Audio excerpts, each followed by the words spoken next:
I am in a season where I'm learning as I grow. You know, having teenagers will teach you real fast that every kid is different, their personalities are different, their styles are different, even discipline looks different for each one. I've realized that God has me in a season where pivoting is necessary. Not panicking, not spiraling, pivoting. Because life will throw new situations at you, and my natural reaction used to be worry instantly. But over time, I've learned how to process things differently. Now, when some things come up, I cast my cares on the Lord and I take a breath, I sit with Him, and He helps me process what I'm feeling without reacting or dwelling on it. And after the wave passes, my mind clears and I'm able to say, okay, Holy Spirit, what's next? Because one thing about me, I do not like being stuck. That stuck mindset, nah, I can't do that.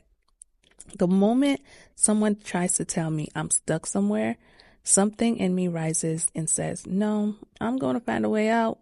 God will show me a way. And I think a lot of that comes from my dad. Growing up, my dad always had a plan. Always. He was never without one.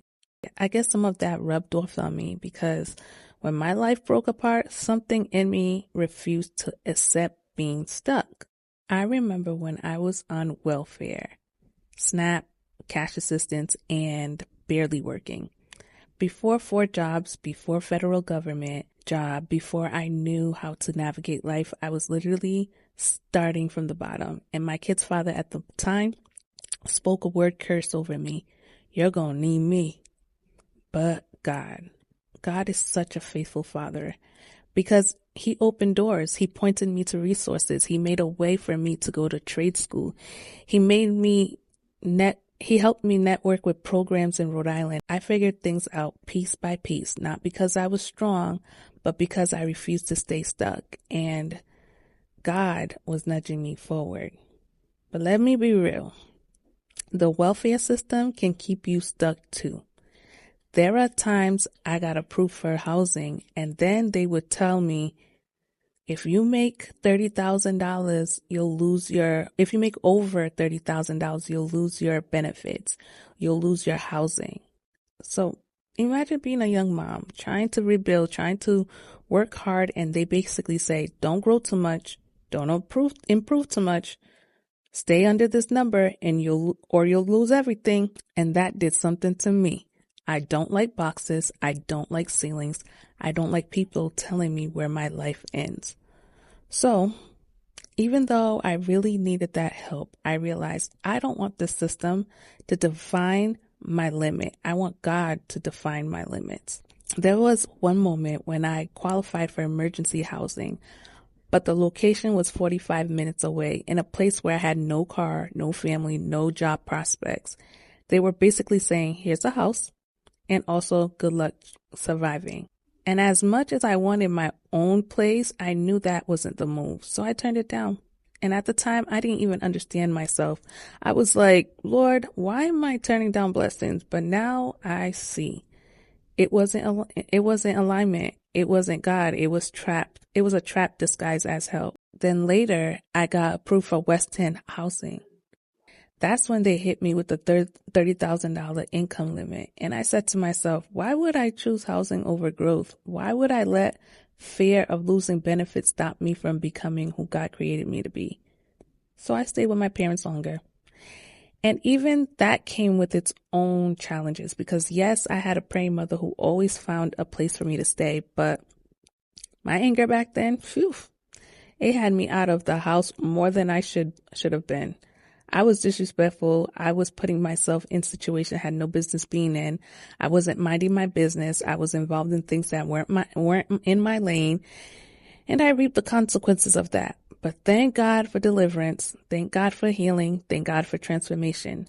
Eventually, my dad had a vacant apartment and he let me stay there. Then I started dating someone. Looking back, he was only supposed to be a stepping stone, not a relationship, but I didn't know any better. And here's the wild part. Right before he moved for his job, he left me the apartment fully furnished. Rent was only $1,000 and he covered the electric for over a year. Tell me God won't use anyone to bless you. Even people who weren't meant to stay. And because I was working multiple jobs, I was able to pay months in advance.